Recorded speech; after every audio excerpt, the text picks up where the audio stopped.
Hello friends, acquaintances, and enemies of all ages. My name is Justin, and this is my review for the game, Psychonauts. I'll try to go over the good, the bad, and the outlandishly weird that this game has to offer, but if I miss anything that you think should have been said, please let me know in the comments below. Psychonauts is a single-player adventure game directed by Tim Schafer.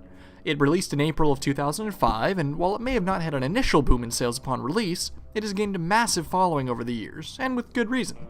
Psychonauts is a charming game that will pull you in and get you in touch with your inner psychic. You play as Raz, a young boy who runs away from his home in the circus to learn more about himself and his psychic abilities. To do this, he comes to Whispering Rock Psychic Summer Camp, a place dedicated to training the next generation of Psychonauts. However, after showing up unannounced, Raz is told that he will not be allowed to attend and must wait a few days for his parents to arrive to pick him up.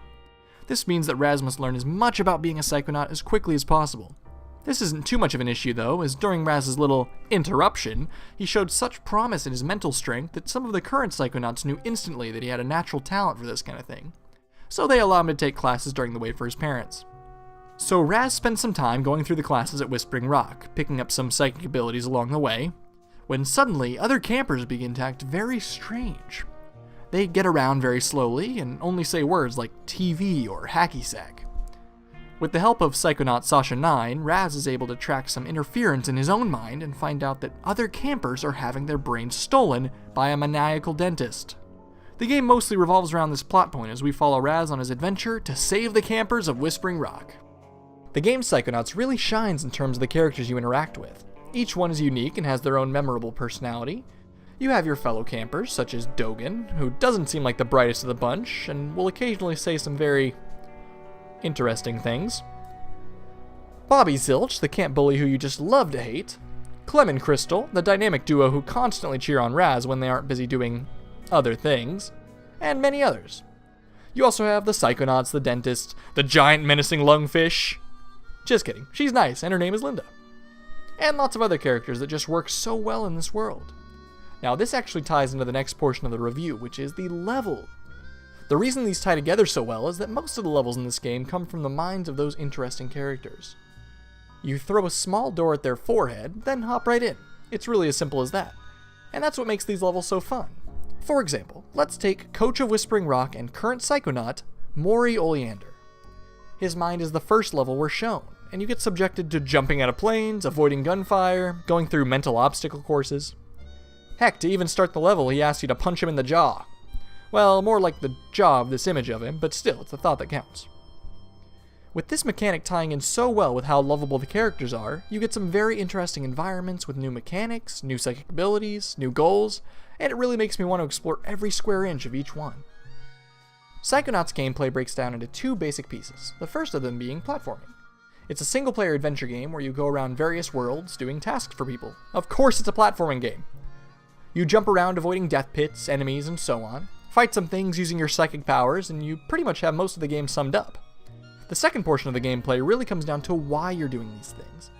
Occasionally it's due to the fact that you need a Psychonaut merit badge, but for the most part, it's that the characters whose minds you're going into are either in your way or can help you progress somehow.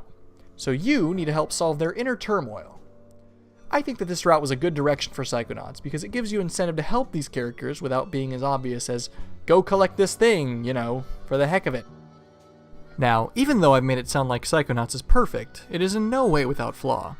The main one that sticks out to me actually stems from its greatest strength, which is that those memorable, lovable characters that we spoke about earlier, well, in a game where the focus is characters losing their brains, you're bound to run into the issue of there is no one to talk to. The characters were great and actually had quite a few voice lines for each of them, but once you reach about a third of the way through the game, most of them just go to this room where they can all watch TV in brainless peace. It does have a nice little touch though. Once you find their brains, you explain what's been going on, and they head back to camp with about one extra line of dialogue each. It just makes me wish there had been slightly more interaction with them. Even characters who play a very important role in the plot only get screen time for small sections of the game before they just disappear. It also has an older styled camera that runs into some issues, as well as some normal and even game-breaking bugs like flying. But most of these things were standard issues for games from this time, so we can surely expect them to be fixed when Psychonauts 2 comes out. Right? Psychonauts will take you away to Whispering Rock's Psychic Summer Camp, where you'll get an experience like no other. You'll laugh, you'll cry, you'll fight some psychic bears and wonder what in the world you're doing with your life. But most of all, you'll enjoy every minute of it. It really is a game that almost anyone can find appealing in some way, so if you haven't played it yet, do yourself a favor and pick it up. I personally give Psychonauts 4 exploding squirrels out of 5. Hey guys, thank you so much for watching the video. It's my first one, so if you have any suggestions on how I can improve, let me know in the comments below. Also make sure to like the video and subscribe, as it really will help me out. Thanks again, and have a wonderful rest of your day.